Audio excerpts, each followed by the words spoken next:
अलिफ लैला। किस्सा गधे बैल और उनके मालिक का। इसी तरह की नई नई कहानियां सुनने के लिए हमारे चैनल को सब्सक्राइब करें। एक बड़ा व्यापारी था जिसके गांव में बहुत से घर और कारखाने थे जिनमें तरह तरह के पशु रहते थे। एक दिन वह अपने परिवार सहित कारखानों को देखने के लिए गांव गया। उसने अपनी पशुशाला भी देखी जहां एक गधा और एक बैल बंधे हुए थे। उसने देखा कि वे दोनों आपस में वार्तालाप कर रहे हैं। वह व्यापारी पशु पक्षियों की बोली समझता था। वह चुपचाप खड़ा होकर दोनों की बातें सुनने लगा। बैल ने गधे से कहा, तू बड़ा ही भाग्यशाली है, सदैव सुखपूर्वक रहता है। मालिक हमेशा तेरा ख्याल रखता है। तेरी रोज मलाई दलाई होती है, खाने को दोनों समय जो और पीने के लिए साफ पानी मिलता है। इतने आदर सत्कार के बाद भी तुझसे केवल ये काम लिया जाता है कि कभी काम पड़ने पर मालिक तेरी पीठ पर बैठकर कुछ दूर चला जाता है। तुझे दाने घास की कभी कमी नहीं होती, और तू जितना भाग्यवान है मैं उतना ही अभागा हूँ। मैं सवेरा होते ही पीठ पर हल लाद कर जाता हूँ। वहां दिन भर मुझे हल में जोत कर चलाते हैं। हलवाहा मुझ पर बराबर चाबुक चलाता रहता है। उसके चाबुकों की मार से पीठ और जुए से मेरे कंधे छिल गए हैं। सुबह से शाम तक ऐसा कठिन काम लेने के बाद भी ये लोग मेरे आगे सूखा और सड़ा भूसा डालते हैं जो मुझसे खाया नहीं जाता। रात भर मैं भूखा प्यासा अपने गोबर और मूत्र में पड़ा रहता हूँ और तेरी सुख सुविधा पर ईर्ष्या किया करता हूँ। गधे ने ये सुनकर कहा, ऐ भाई, जो कुछ तू कहता है सब सच है। सचमुच तुझे बड़ा कष्ट है, किंतु जान पड़ता है तू इसी में प्रसन्न है। तू स्वयं ही सुख से रहना नहीं चाहता। तू यदि मेहनत करते करते मर जाए तो भी ये लोग तेरी दशा पर तरस नहीं खाएंगे।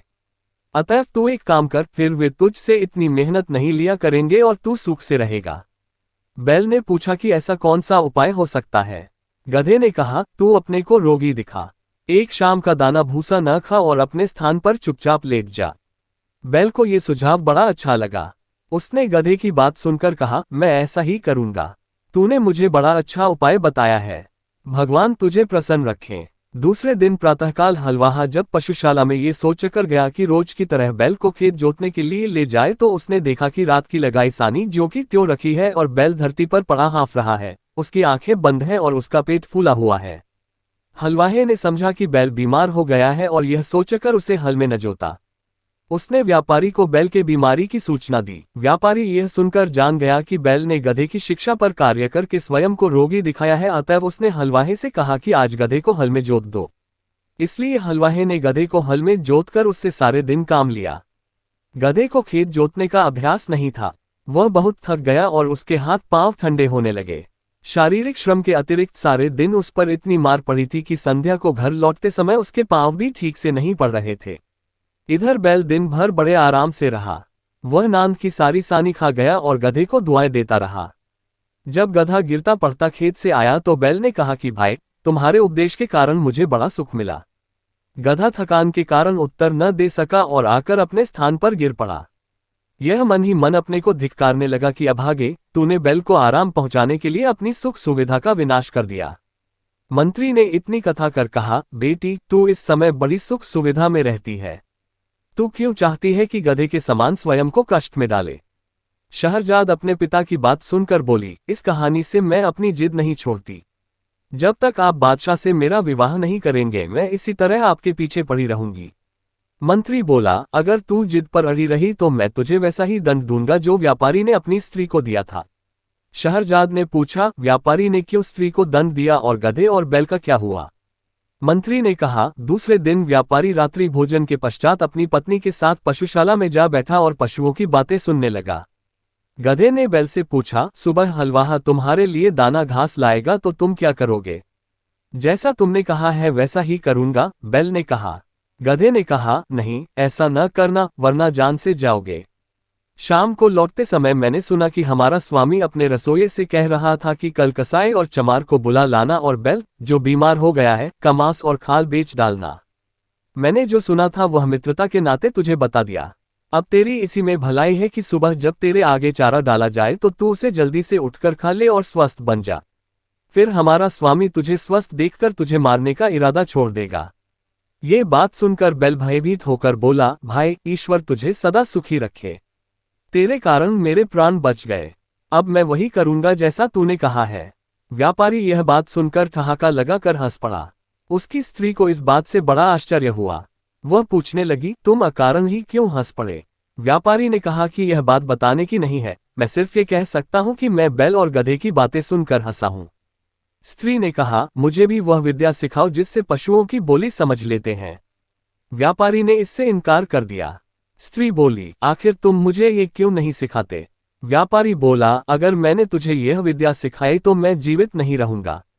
स्त्री ने कहा, तुम मुझे धोखा दे रहे हो। क्या वह आदमी जिसने तुझे ये सिखाया था, सिखाने के बाद मर गया? तुम कैसे मर जाओगे? तुम झूठ बोलते हो। कुछ भी हो, मैं तुमसे यह विद्या सीख कर ही रहूंगी।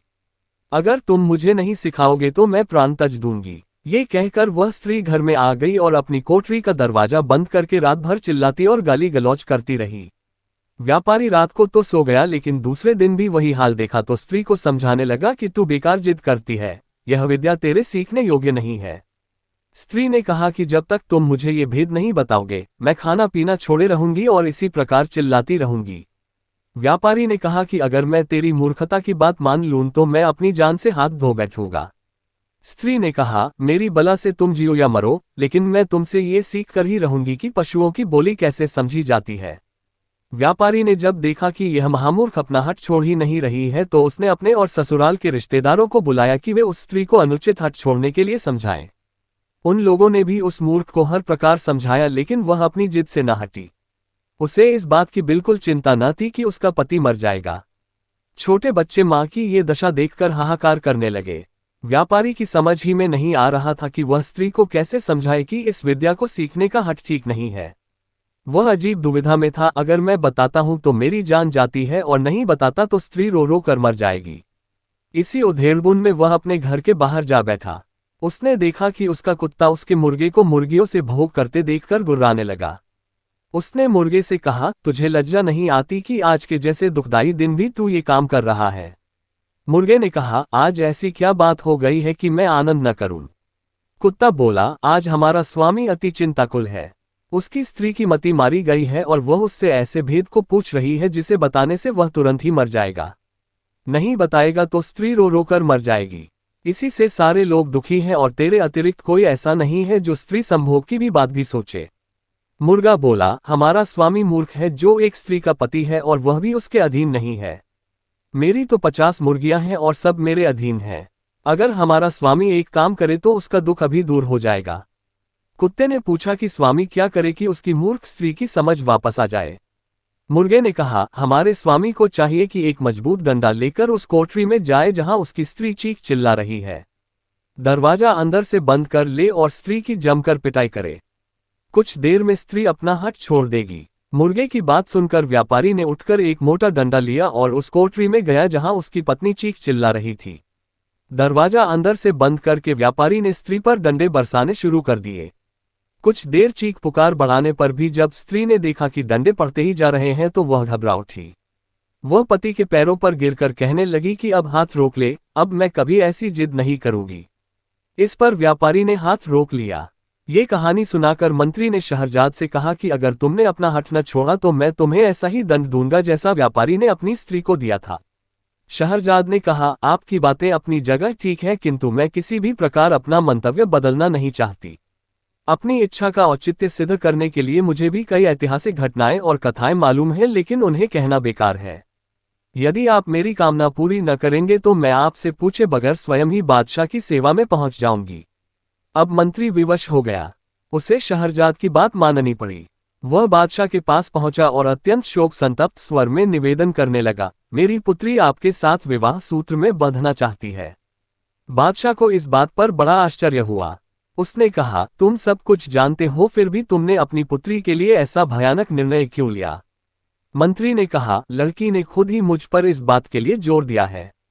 उसकी खुशी इसी बात में है कि वह एक रात के लिए आपकी दुल्हन बने और सुबह मृत्यु के मुख में चली जाए। बादशाह का आश्चर्य इस बात से और बढ़ा। वह बोला, तुम इस धोखे में न रहना कि तुम्हारा ख्याल करके मैं अपनी प्रतिज्ञा छोड़ दूंगा। सवेरा होते ही मैं तुम्हारे ही हाथों तुम्हारी बेटी को सौंपूंगा कि उसका वध करवाओ।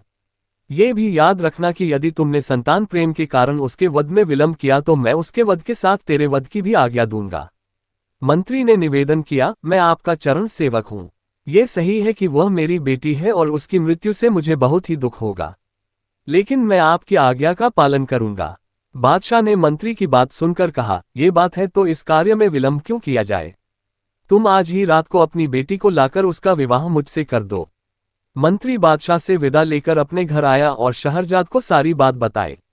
शहरजाद ये सुनकर बहुत प्रसन्न हुई और अपने शोकाकुल पिता के प्रति कृतज्ञता प्रकट करके कहने लगी, आप मेरा विवाह करके कोई पश्चाताप न करें। भगवान चाहेगा तो इस मंगल कार्य से आप जीवन पर्यंत हर्षित रहेंगे। फिर शहरजाद ने अपनी छोटी बहन दुनियाजाद को एकांत में ले जाकर उससे कहा, मैं तुमसे एक बात में सहायता चाहती हूँ। आशा है तुम इससे इनकार न करोगी।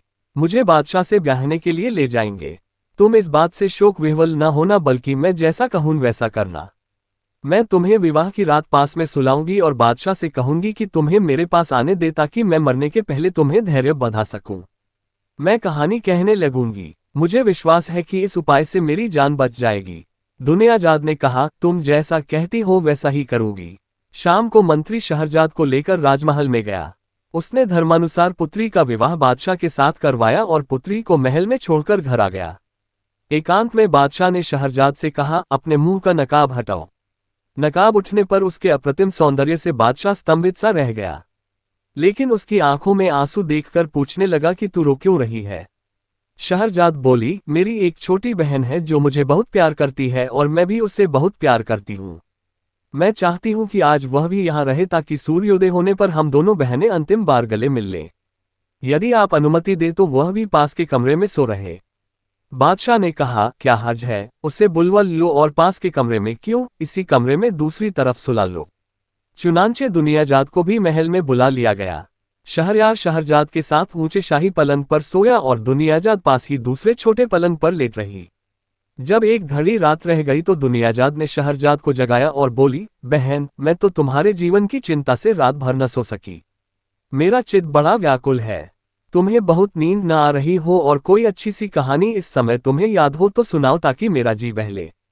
शहरजाद ने बादशाह से कहा कि यदि आपकी अनुमति हो तो मैं जीवन के अंतिम क्षणों में अपनी प्रिय बहन की इच्छा पूरी कर लूं। बादशाह ने अनुमति दे दी।